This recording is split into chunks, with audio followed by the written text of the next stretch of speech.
Buenos días, mi nombre es David y hoy vamos a hablar sobre la regulación emocional. Pero primero entendamos qué es la regulación emocional. Es el equilibrio y es ese mecanismo homeostático que sirve para que nosotros podamos controlar y podamos reaccionar de una forma adecuada ante las determinadas situaciones que implican las emociones. ¿Mm? Entonces lo que se busca es ese equilibrio y es ese nivel quede de una manera adecuada al momento en el que nosotros se nos presente una determinada emoción, ya sea tristeza, ira, miedo y hasta alegría. Entonces, dentro de esto existen diferentes factores que determinan que unas emociones logren expresarse y logren salir que otras, y también determinan cómo nosotros vamos a actuar. Dentro de estos determinantes está el factor biológico, el factor social y el factor individual, los rasgos individuales que pueda llegar a tener una persona. Y que como tal, hoy en día las investigaciones han dado mucho hincapié a que se logre hablar de lo que sería la regulación emocional. Y han existido diferentes estrategias que sirven para trabajar en estas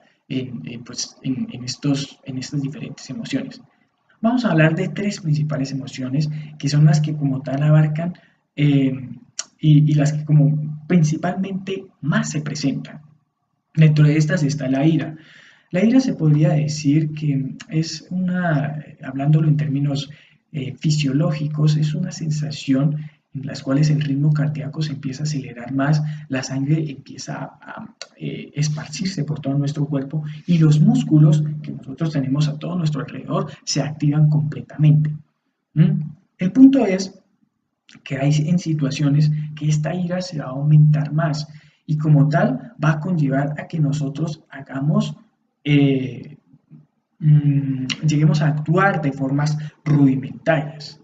Una de las principales estrategias y que es dada gracias a la investigación que se hizo por DIANTIS es que nosotros intentemos en cierta medida cuando se está en esa situación, cuando se presente ese estímulo y estemos en esa situación, lo más conveniente sería salir, sería escapar.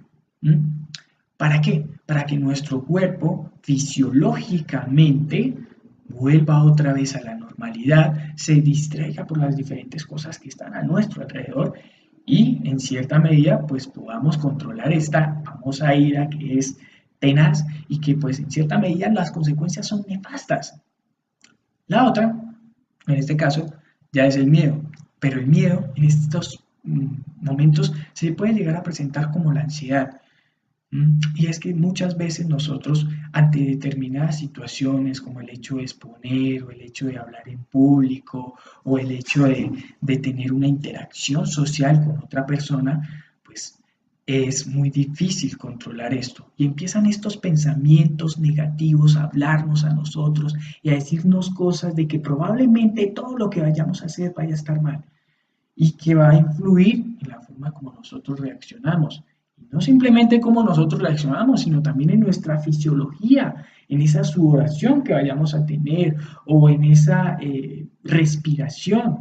Y que como tal, poco a poco van a ir privándonos de poder, en este caso, expresarnos o de poder intentar comunicarnos o relacionarnos con las personas. Por último, está la tristeza. Y la tristeza se puede decir que es una de las principales preocupaciones y problemáticas que hoy en día se está trabajando. Y, y es muy complejo decir cómo se puede trabajar, pero lo vamos a hablar, como vuelvo y digo, desde esa dimensión cognitiva. Y lo más primordial es que se puede decir que la tristeza eh, debemos empezar a determinar qué tan importante puede llegar a ser ese problema. Muchas investigaciones están diciendo, o podrían definir, de que la tristeza se ve también influenciada por la soledad. Pero la soledad es buena hasta cierto punto porque nos ayuda a reflexionar.